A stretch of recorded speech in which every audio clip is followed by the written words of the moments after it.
Thank you. Thanks for inviting me to speak today and to unleash my passion for social media on all of you. For any of you who are guests or don't know me or will watch this later on YouTube, thanks, Katie. My name is Tammy Tibbetts, and I'm the founder and president of She's the First, which is the adoptee of Next Jump. We're part of the Adopt a Nonprofit initiative. Our mission is to sponsor girls' education in low-income countries, and they are the first in their families to graduate from high school. So the reason I'm talking to you about social media today is because I actually had a life before She's the First, which I oftentimes forget because it's so all-encompassing of my life now. But prior to this, I worked in magazines, and I was the first social media editor of 17. How many of you, women in the room at least, grew up reading 17? Well, I actually didn't, because I didn't read 17 growing up because I was so shy. But I would later become the voice of the brand on their Facebook and Twitter and Instagram pages. At the time, it was in 2012, 17 had the fastest percentage growth Twitter following of any other magazine under my leadership. And of course, I had the advantage of working with a demographic that was adapting to social media faster than any other. But that gave me a lot of great experience and credibility within the industry.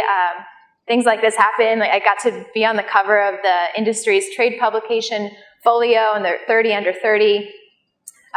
7 months after that cover is when I shifted to start working for She's the First full-time.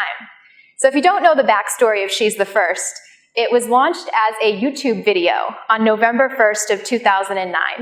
I was, happily working in the magazine industry and had this idea through what I was doing in my volunteer time to get the message that I care most about, which is the fact that every person, but every girl deserves the right to an education out there to my generation.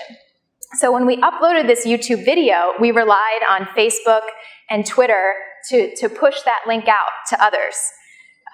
And then as that was growing on the side of my full-time job. So to anyone who was following me on Twitter during that period of 2009 to 2012, it would have been no surprise that I would start working for She's the First all the time because I was tweeting about it.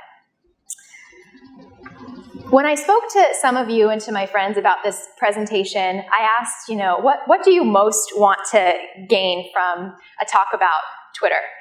And what I was hearing is a lot of people say, well, I never know what to tweet about. Are there any other questions that you have about Twitter that you would like to say? As I'm going into this, I'll make sure I can focus on that. Okay. Yep. How do you keep up with everybody that you are following? Okay, keeping up with followers, filtering followers. Anything else? How often do you tweet? Okay, so we'll get into some of those tactical questions and strategies about how to engage and grow your followers and what to tweet about. But before we do that, I was inspired by I forgot about this. I also want to let you know that I've been tweeting for 6 years, since 2009. Has anyone been on Twitter recently, joined a year or 2 years ago? Or you've been around? Or is this like a veteran crowd here who's pretty advanced? Well, I wanted to throw in there that I started in 2009 because it takes time to amass a following. It takes a lot of persistence and consistency. So as you're learning these skills and strategies, just know it doesn't happen overnight, but it can happen, if you keep at it. And also today, we're specifically talking about Twitter. I think there's different strategies I recommend for Instagram and for Facebook. We could have follow-up conversations about that. So, inspired by a good friend of Next Jump, Simon Sinek, before we talk about what you're tweeting about, it's important to think about why you're tweeting in the first place. Why do you want people to follow you? And I would love if anyone would want to answer and use themselves as an example. Why do you want people to follow you in the first place? Katie. I think if you're trying to build professional expertise or become sort of a thought leader in a certain area and people hearing your opinion. So getting people to follow you for your thought leadership because you're driving innovation in your industry, perhaps? Anything else?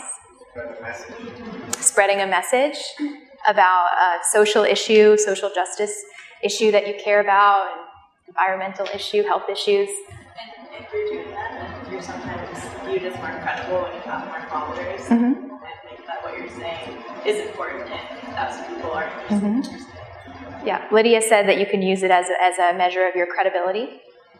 Yeah, those are all great answers. And it connects into essentially what is your personal brand. And that's what, before you start tweeting in a strategic way, thinking about, well, what do you want the world to know? And just like your resume shows your job experience and your skills, I think your Twitter page is like a resume of your personality and your interests. And when someone looks at that, they should be able to gauge right away, what you care about. And that's where your bio on Twitter is essential, because when people see that, you followed them and they scroll, they're going to see not only your name, but that will be, your bio can be what makes or break their decision to follow you back. So I have an example myself that my Twitter bio shows what I do professionally, but it also sheds light on one of my personal interests, running. And then it has a little bit of personality or humor in there, and saying I'm a major consumer of tie-dyed cupcakes, which of course connects to a She's the First fundraising campaign.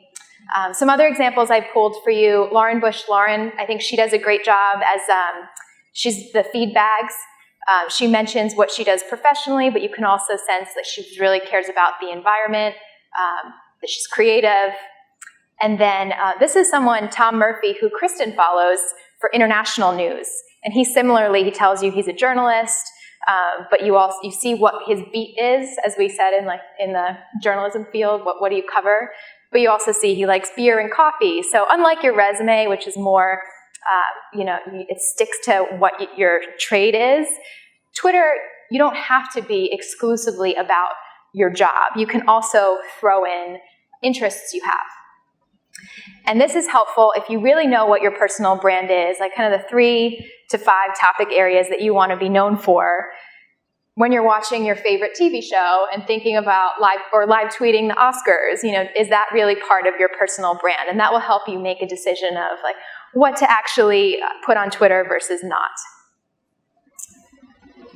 So now that we've got the why are you on Twitter in the first place down, we'll get into the how. How are you actually going to grow your following? One of the easiest ways is hashtags. Today we have a hashtag for First Fridays. Anytime you go to a conference or an event, typically they have hashtags now. And the benefit of using that is that when people who are at the event or wish they could be at the event are scrolling to see the conversations happening, they're going to be exposed to you and your voice. Also, if anyone is really new on Twitter, and I'm mentioning words or phrases that are too much in the Twitter lingo, definitely stop me so I can clarify. Also, around certain news events, you can see, for example, I clicked on the hashtag last weekend of Nepal earthquake because I wanted to see what was going on, what organizations were on the ground supporting. So that's the most basic and easiest thing that you can do. Second, follow people and really target people who would be likely to follow you back. So major celebrities who have, that verified blue check mark and millions of followers probably aren't going to notice when they get a new follower. But a lot of CEOs and executives who you may be wanting to recruit for a future First Friday or CEO talk, probably, if they are updating their Twitter feed, probably scroll it and monitor themselves to see who's following them. So also putting people that you admire in your interest areas or your professional areas on lists. Because when you're added to someone's list, you also get a notification in your feed. So they'll see, oh, this person is taking on thought leadership within the field, who else is on their list, and they'll notice you. And that also, lists help you to answer your question, Kelly, about filtering people to follow. It helps you pay closer attention to the people you really care about. And the Twitterverse can be a very noisy place if you're just scrolling through your main feed. And this lists enable you to sort out, okay, these are the people, these are, in my case, these are the She's the First campus chapters I want to pay attention to. These are the partner school organizations we have. This is the Next Jump staff.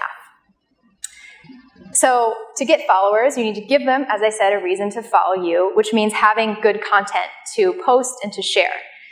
And where I get ideas for what I post, I have the logos of the 2 newsletters I read almost every day, the Skim and the Broadsheet. So that's the Broadsheet in particular. It's by Fortune magazine, and it reports on news of women in leadership.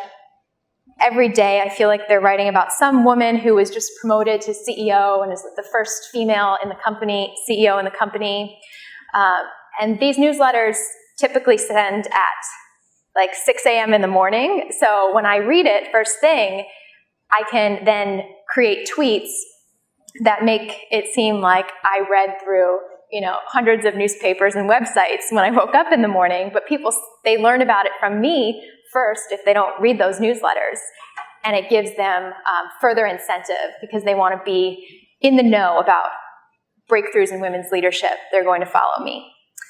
I also use the Hootsuite dashboard, which Next Jump also uses here in New York at the reception desk, where you see the hashtag of mentions of this is NXJ and the stream of Next Jumpers. So in my case, I find our campus chapters under Katie's leadership, they're always posting great articles, and when I like something that they share, I reshare it, I retweet it. Sometimes by just directly retweeting it without adding my own little commentary, but sometimes I put a comment or I rewrite the tweet and give them credit for sharing it so that my followers can see it too. This is also something very easy to do to raise visibility and remind people that you are on Twitter. So in your email signature, I know the Next Jump email signatures connect to the Next Jump Twitter, but you can add in your own handle or in your personal Gmail signature. Every time you give a presentation, don't forget to include it in the footer of all of your slides. If you're speaking, and if you're ever asked for your bio, that's going to be put in a program, make sure you put your Twitter handle, especially if you're speaking at an event, so that if the audience is using their phone, they can tag you, and then you'll be exposed to their followers. Okay, now the what. This is my favorite part of what can you do with all of this to actually create social media miracles in your own lives. And this is my number one secret when it comes to social media. The number of followers that you have is, as Lydia said, gives you a lot of credibility. But I liken it to having a 4.0 in high school. That's great, that's impressive that you're at the top of your class. But in the real world, does anyone ever ask you about what your GPA was? They don't care. It's more important with Twitter that it's not how many followers you have, it's the mentions that you make of the ones you do. So here I have it. Mentions are more important than followers. Mentions are a way that you kind of pop up on someone's radar and say, hey, I'm here, or I like what you had to say, or I have something that I want to share with you. And you can reach people who you may not have their email address, or even if you did, it might be a little invasive to email a CEO. It might just get deleted. But if that CEO is active on Twitter and you tweet at them, there's a really good chance that, especially if you're going to a live event or a conference where they'll be speaking, that you can then go up to them after and they'll already kind of recognize you. And I have some examples of that here. This is one of my favorite stories to share, and it's even more special to share today because this morning I had a board meeting for She's the First. Back in 2013, I was going to an event where the publisher of Fast Company was moderating a panel with Beth Comstock from GE and another woman.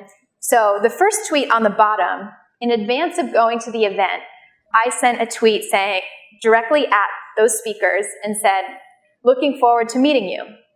And then at the event when they were speaking, I tweeted some of the quotes of things that they said. After they were done talking, I went up to Christine, the publisher of Fast Company, and just introduced myself. Said that, she's the first to have been part of some Fast Company features. And she said to me, you tweeted at me. She was reading in the cab on the way to this event her Twitter mentions. So it's like she already knew me, even though she didn't. And then I continued to engage with her on Twitter, but she had also given me her email address. So we set up a breakfast, and now she's on the board of directors for She's the First, which brings huge credibility to us. She's making so many powerful connections that I would never be able to make on my own. And really, our relationship started through that first tweet. Some other examples of fun things that have happened over the years. About 5 years ago, oh yeah, Katie, you're one of my stories. So the top one is about 5 years ago, She's the First used to put on a benefit concert here in the city. And Lenka is a musician. She's got like many followers, like 500,000 followers. She's based in Brooklyn, and we invited her to perform. So we didn't know who her manager, her publicist was, so we just tweeted at her, and then she tweeted back and connected us with her manager and ended up being the headliner of the show and did it totally pro bono. The second example is a reporter at Time who actually used Twitter to reach out to me. Sometimes if people don't have your email and like there's a hot opportunity that they want to contact you about, Twitter is an easy way. In this case, it led to She's the First and I being part of the Time 30 Under 30 World Changers series that they did in December of 2013. And I also wanted to show this example because he said to me, can you follow and DM me real quick? That's just another key. If you're new to Twitter and you want someone that you're tweeting at to respond back to you, keep in mind they might not want to do that publicly. They might want to direct message you, and you can only direct message people who you follow. Or they can only direct message you if you follow them. So it'd be really embarrassing to tweet at someone that you were trying to have a conversation with, and if they tried to privately message you, they couldn't because it turned out you weren't following them. The bottom left is, anyone who knows me knows that I'm like a fangirl of the New York City Marathon. Fitness running is really important to myself personally, but also She's the First in fundraising. And the CEO of New York Roadrunners is Mary Wittenberg, and she's absolutely a phenomenal leader. And I've been tweeting at her the last 2 years, photos and stories of our supporters of She's the First. Namely, these two women 2 years ago ran the 26 miles to sponsor 26 girls in Nepal. So I didn't have her email address, and even if I did, like I said, it would be kind of strange for me to just email her when she gets so many messages about what She's the First was doing. So I tweeted her photos, and she ended up following She's the First, following me, and then retweeting what we were doing in our videos and our campaign, which now Sweat for STF. So when we were in Nepal in February, we had the girls who put together a race hold up a sign that said, hello, Mary and the New York Roadrunners, and I tweeted that at her, and that's the screenshot that you see. But she ended up retweeting it. She ended up getting my email address from her assistant and emailing me and saying, keep up the good work, I'm following along. And I have a meeting on her calendar in this month to meet her in real life. So that's another example of reaching someone in such a high position of power by building a relationship on Twitter. And then Katie on the screen on the right, this was when we worked in our old office space. Ben & Jerry's has a fun campaign in June. It'll be coming up again. You'll have to give it a try. She tweeted at Ben & Jerry's truck, and they basically were taking tweets to get people, they would visit offices and bring free ice cream. So she tweeted at them, and they responded, and then our whole office space we were sharing back then loved us for the day. Yeah. So I want to spend as much time as I can answering questions that you have, but I want to leave you with some tweetable takeaways to just summarize all the points that I've made. These are all 140 characters or less. So the first one about the why. Why are you tweeting in the first place? Think like Simon Sinek when you tweet. Know your why. Stick to sharing content aligned with your personal brand. Hashtag First Fridays. So you see, I also worked in the mention of him, so who knows, maybe he'll see your tweet and he'll retweet it, and he has a vast number of followers. Then for your how, grow your Twitter following by using relevant hashtags, engaging with your lists, and sharing good content. And then finally for the what, the secret to success on Twitter isn't lots of followers. The magic is in the mentions. Acknowledge and reach out to others. Hashtag First Fridays. So above all, Twitter is a tool. It's not for everyone, and that's okay. But I really believe in how it's changed my life and the growth of She's the First is that every single person has a message inside of them. And this is such an easy way for you to spread it with the world. So however, whether it's Twitter, maybe for you, if you're more of a visual person, Instagram is the way to go. So I don't want to force Twitter on you, but by being in the room, you clearly have an interest in it. And don't let the question of what you should tweet about hold you back. Remind yourself why you're doing it in the first place, and you will be so surprised what could come out of it.